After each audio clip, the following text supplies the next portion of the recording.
Queria que vocês abrissem as suas Bíblias no Evangelho de João, capítulo de número 20, versículo de número 19. Agradecer também a minha tia André, que está aqui me prestigiando. Amém? Evangelho de João, capítulo de número 20, versículo de número 19.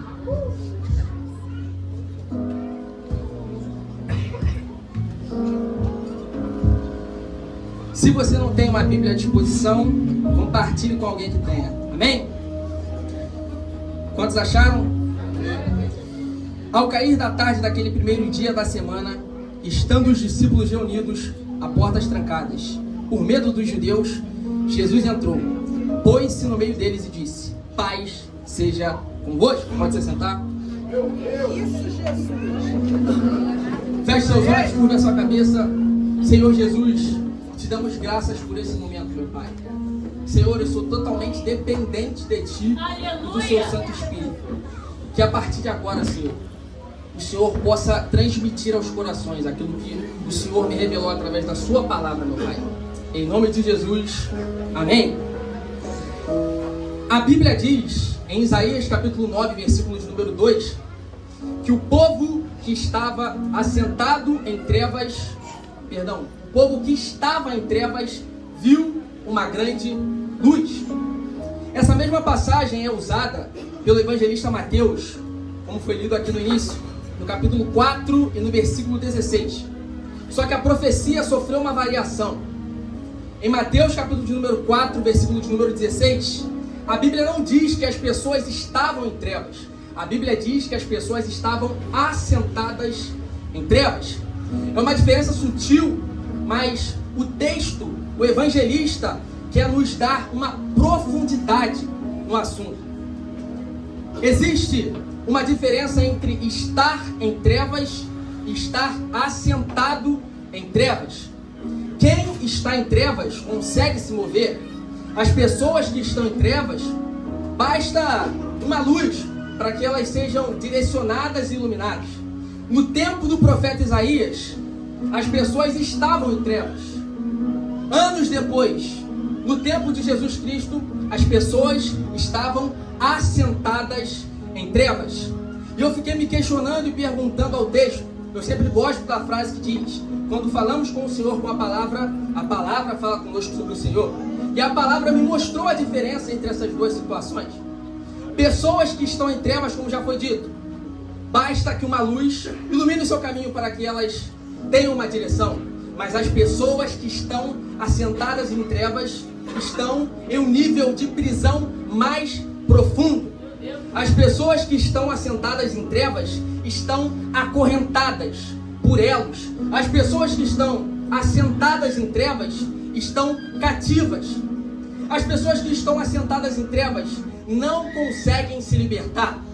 As pessoas que estão assentadas em trevas não conseguem romper os laços com o pecado. As pessoas que estão assentadas em trevas não conseguem se desvincular dos pecados. E a Bíblia diz que a partir de então, quando Jesus chegou nesse local, houve luz. As pessoas que estão assentadas em trevas não têm forças para vencer o aguilhão do pecado. As pessoas que estão assentadas em trevas não têm forças para romper o elo com a cerveja. As pessoas que estão assentadas em trevas não têm força para vencer os elos da prostituição.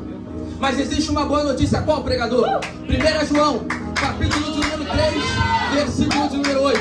Para isso se manifestou o Filho de Deus, para desfazer as obras do diabo.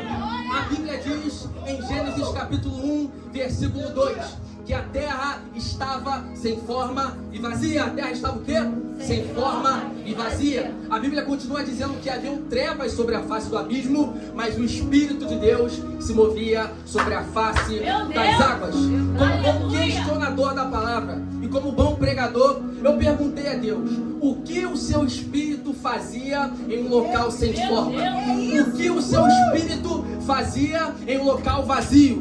O que o seu Espírito fazia em um local onde haviam trevas? A resposta foi a seguinte: não existem trevas tão espessas que o meu Espírito não possa alcançar. noite para Jesus te dizer: se você está preso na cachaça, se você está preso nas drogas, na prostituição, no elo do pecado, não existem condenações ou barreiras para aqueles que acreditam em Jesus Cristo. Deixa eu ver quem foi alcançado pela luz do Evangelho.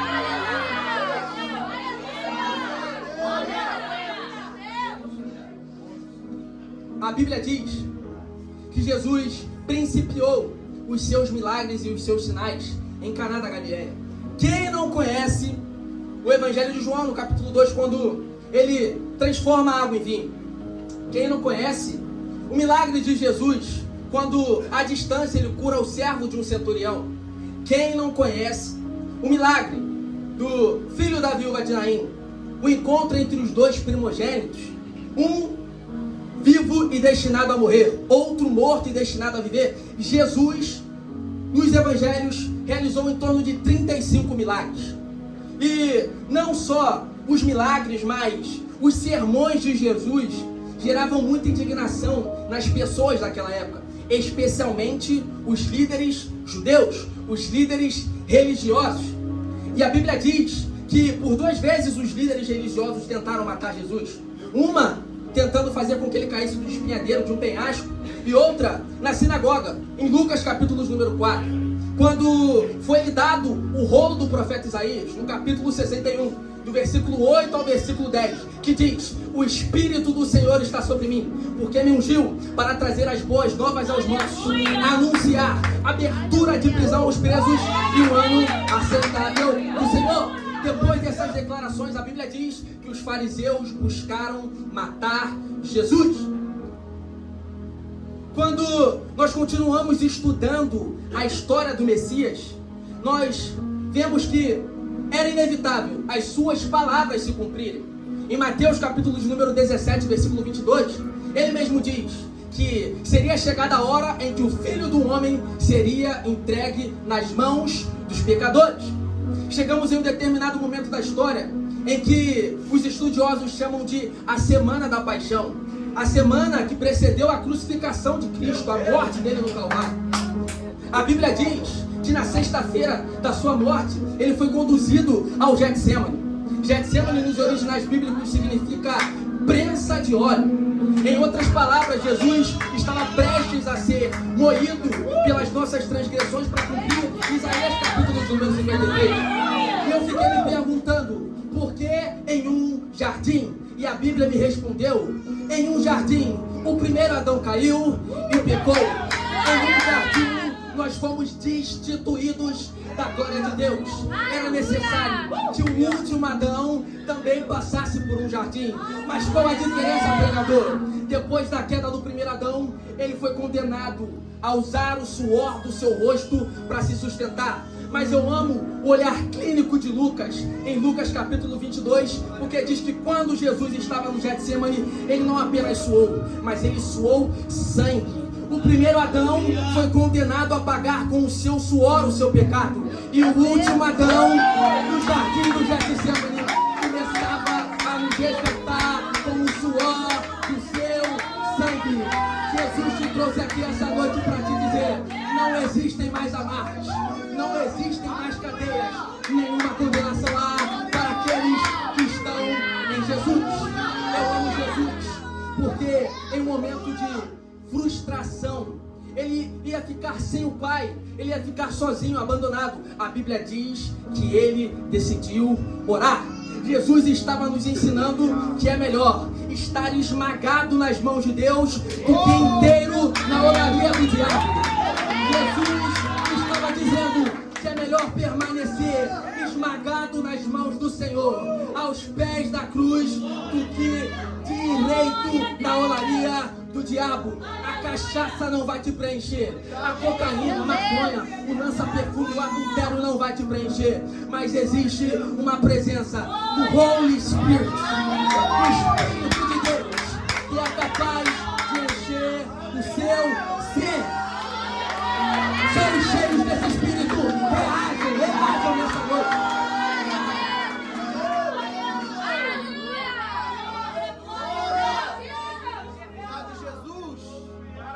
A Bíblia diz que Jesus foi traído e foi vendido aos homens perversos no Getsemane.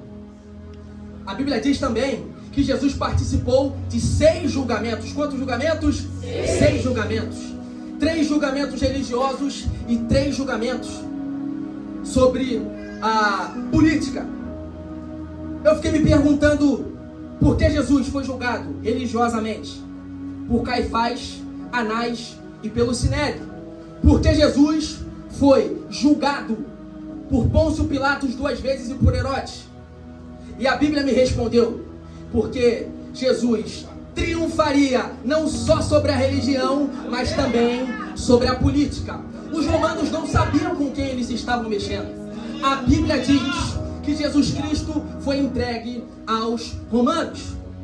E é interessante nós observarmos que ele foi julgado, não condenado. Existe uma diferença entre ser julgado por alguém e ser condenado por alguém. Criminosos são condenados, inocentes podem ser julgados. E Jesus era inocente. A Bíblia diz que Jesus Cristo adentra os portões do Sinédrio. E no Sinédrio, eles inventam mentiras a respeito de Jesus. No Sinédrio, eles buscam de tudo para poder condenar Jesus. Não satisfeito, eles levam Jesus a Pilatos. Pilatos, com as mãos atadas, sem ter o que fazer, sem ver culpa em Jesus, cumpre aquilo que os líderes religiosos queriam. Jesus foi condenado, não foi condenado, Jesus foi sentenciado à morte de cruz. Nós precisamos entender que Jesus estava passando pelo pior tipo de morte já existente. Os romanos dominavam a arte da crucificação. Eles aprenderam com os assírios, com os fenícios, a forma como se crucificavam. Uma vez escolhida a vítima, essa era a pior morte possível. Não suficiente, Jesus foi sentenciado a uma quarentena de açoite. E os flagelos romanos, eles eram constituídos de chifres de carneiro na ponta, com lâminas que dilaceravam a pele. Uma vez que as lâminas crustavam na pele da vítima, elas arrancavam pedaços. E a Bíblia diz, os evangelistas dizem que Jesus estava com a sua caixa torácica, o seu pulmão praticamente exposto. E é nesse momento que Jesus, ele é direcionado a um local chamado Gólgota, caveira ou Calvário. É interessante porque antes de Jesus ser entregue aos pecadores, um dos seus discípulos tinha dito que não o abandonaria até a morte, Simão Pedro. Mas quando Jesus estava prestes a carregar a sua cruz, não era Simão Pedro quem estava com Jesus, era Simão Cirineu. Meu Deus! E eu fiquei me perguntando por que Jesus não conseguiu levar a sua cruz até o Calvário. Não foi falta de força, mas é porque, segundo a lei romana, a cruz deveria ser levada por pessoas condenadas. E Jesus não foi condenado. Pelo contrário, ele se fez pecado por nós. Então, Simão Cirineu se incumbiu de carregar a cruz até o Gólgota. Deus te trouxe aqui essa noite para te dizer uma verdade. Talvez você não tenha forças para carregar a sua cruz. Talvez estar aqui dentro esteja custando um preço muito alto para você. Mas Jesus, essa noite, tem unção de Cirineu para você. Pegue na mão da pessoa que está do seu lado e profetiza sobre a vida dela. Se a cruz ficar pesada, eu vou usar a unção de Cirineu para te ajudar.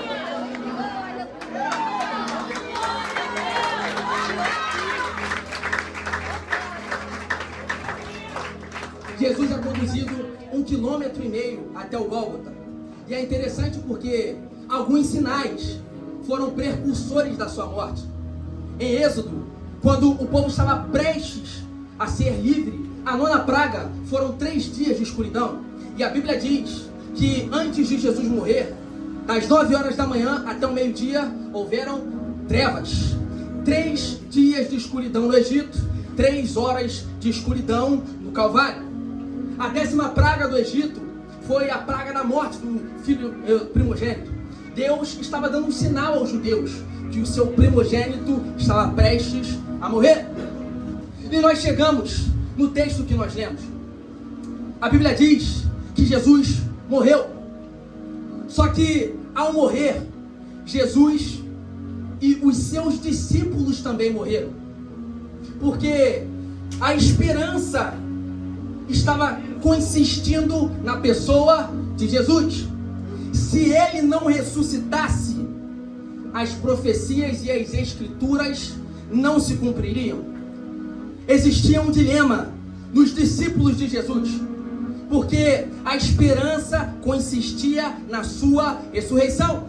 Os evangelistas não acreditavam que Jesus ressuscitaria dos mortos. Mas se Jesus não ressuscitasse dos mortos, não haveria esperança para aquelas pessoas que estavam em trevas. Se Jesus não ressuscitasse, não haveria luz para as pessoas que estavam em pecado. Se Jesus não ressuscitasse, todos nós não seríamos livres dos nossos pecados. Se Jesus não ressuscitasse, nós não seríamos lavados pelo seu sangue carmesim. Se Jesus não ressuscitasse, não haveria esperança para os traficantes. Se Jesus não ressuscitasse, não haveria perdão para os adúlteros. Se Jesus não ressuscitasse, não haveria perdão. Então, a Bíblia diz que os discípulos estavam a portas fechadas, com medo dos judeus. E eu fico imaginando a cena de quando as mulheres vão ao sepulcro. Eu fico imaginando o momento em que elas veem a pedra removida. Na verdade, a pedra não foi removida para que Jesus saísse. A pedra foi removida para que as testemunhas entrassem no sepulcro. Em outras palavras, Jesus estava dizendo: venham e vejam a luz, a ressurreição. Eu venci a morte. Um detalhe muito interessante é que Maria Madalena confundiu Jesus com um jardineiro. Mas na verdade, ele se vestiu de jardineiro porque ele é o fruto da mulher. Ele é a semente da mulher. E quando chegamos no capítulo 20, no versículo 19, os judeus, os discípulos, estavam com medo, trancados, a portas fechadas. Eles estavam em trevas, porque a esperança não havia ressuscitado na mente deles. E Jesus, rompendo o silêncio, Jesus, rompendo os obstáculos, transpassou as portas fechadas. Jesus transpassou as portas do inferno. A Bíblia diz em Colossenses capítulo de número 2, que quando ele morreu, no primeiro dia, ele foi até o inferno. Ele pegou a cédula que era contrária a nós e a cravou na cruz. Não só isso, mas ele zombou também de todos os principados, potestades e dos demônios. Jesus Cristo era a esperança que os discípulos necessitavam. O problema que os discípulos estavam enfrentando e que muitos de nós enfrentam é tratar Jesus como se ele estivesse morto. As mulheres foram ao sepulcro atrás de um corpo. As mulheres foram ao sepulcro atrás de alguém que estava morto. Mas Jesus estava dizendo: se eu estivesse morto, ele está dizendo isso para você essa noite, as suas orações não seriam atendidas. Se eu estivesse morto, os seus pecados não seriam perdoados. A Bíblia diz, o autor de Hebreus, que ele veio a ser a recompensa, a salvação para aqueles que lhe obedecem. E essa noite, Deus te trouxe aqui para que, se você está enfrentando momentos de escuridão, como os discípulos, com medo, trancado, encarcerado, se parentes seus não têm solução segundo a lógica humana, se parentes seus, pessoas da sua família, próximas de você, estão encarceradas, Jesus é a luz que eles precisam. Coloque-se de pé.